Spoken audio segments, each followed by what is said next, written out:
केंद्र सरकार द्वारा पेश वक्फ संशोधन बिल पर विचार विमर्श करने के लिए रविवार को ऑल इंडिया मिल्ली काउंसिल ने पटना के फुलवारी शरीफ में एक गोष्ठी का आयोजन किया।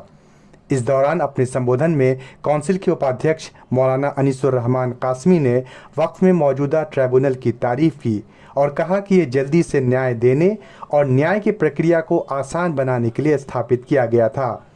उन्होंने इस मौके पर इस सवाल को भी छेड़ दिया कि हिंदू अपनी जायदाद वक्फ कर सकते हैं या नहीं।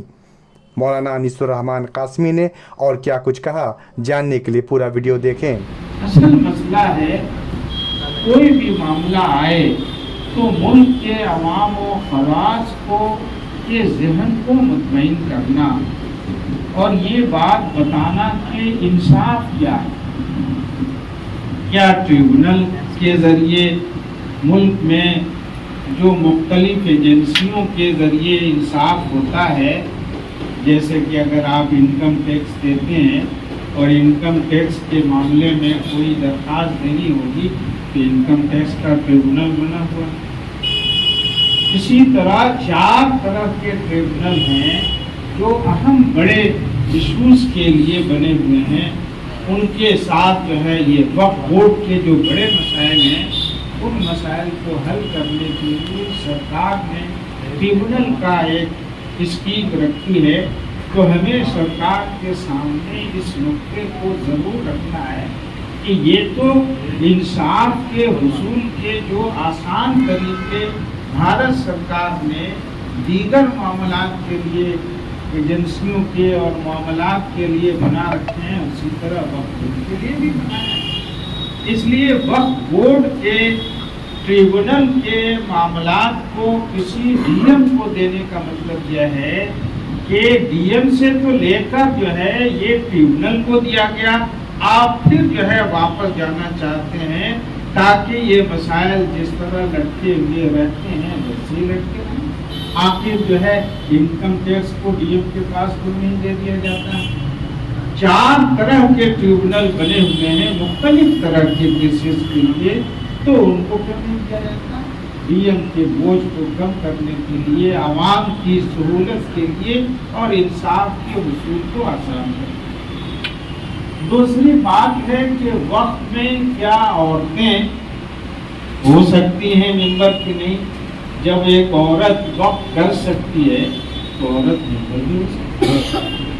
शरीयत में कहीं इसकी पाबंदी नहीं है कि वक्फ बोर्ड में कोई औरत मेंबर नहीं हो सकती। बल्कि मैं तो ये अर्ज करता हूँ कि गैर मुस्लिम, हमारी शरीयत में ये वाज़ेह है कि कोई गैर मुस्लिम भी अपनी ज़मीन को खालिस मुसलमानों के किसी मामले के लिए वक्फ कर सकता है। और इस मुल्क में बहुत सारे औकाफ हैं। किसी राजा ने, किसी ज़मींदार ने अपनी ज़मीन को कब्रिस्तान बनाने के लिए दे दिया, किसी ने जो है मस्जिद बनाने के लिए दे दी। तो भारत सरकार अगर कोई ऐसा कानून लाती है तो इसका मतलब है कि लोगों को आप खैर के काम से रोकना चाहते हैं, आप उसमें मुसलमान की शर्त लगा रहे हैं। यकीनन वक्त जो है ज़्यादातर मुसलमान ही ने अपनी ज़मीनें दी हैं और उसमें भी 5 साल का कैद लगा रहे हैं। हालांकि हमारी शरीयत में यह है कि जो लड़का अभी माँ की पेट में है, अभी पैदा नहीं हुआ है, अगर उसका वालिद इंतकाल कर गया तो उसका भी विरासत में हिस्सा हो गया, वो पैदा होने के बाद उसका भी हिस्सा मिलेगा। और आप कह रहे हैं कि भाई कोई मुसलमान जो है 5 साल तक अपने ईमान को आपके सामने साबित करेगा।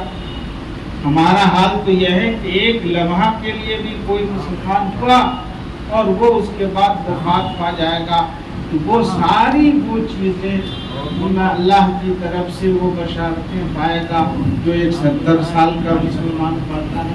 इसलिए हमें इस बात को भी अक्ली तौर पर पेश करना है कि कहीं भी दुनिया में ऐसा नहीं है, किसी भी मजहब में नहीं है। तो इस बात को हमें पेश करना है। और जहाँ तक वक्त की बात है, क्या वक्त की ज़मीनें सिर्फ मुसलमान ही के लिए हैं? ہمارے یہاں تو یہ مسئلہ ہمیشہ لکھا ہوا ہے کہ وقف جو ہے سے کنواں بھی بنوا سکتے ہیں، تالاب بھی بنوا سکتے ہیں، راستہ بھی بنوا سکتے ہیں، راستہ کی مرمت کے لیے بھی وقف کر سکتے ہیں، تو راستہ پر کون چلے گا نہیں؟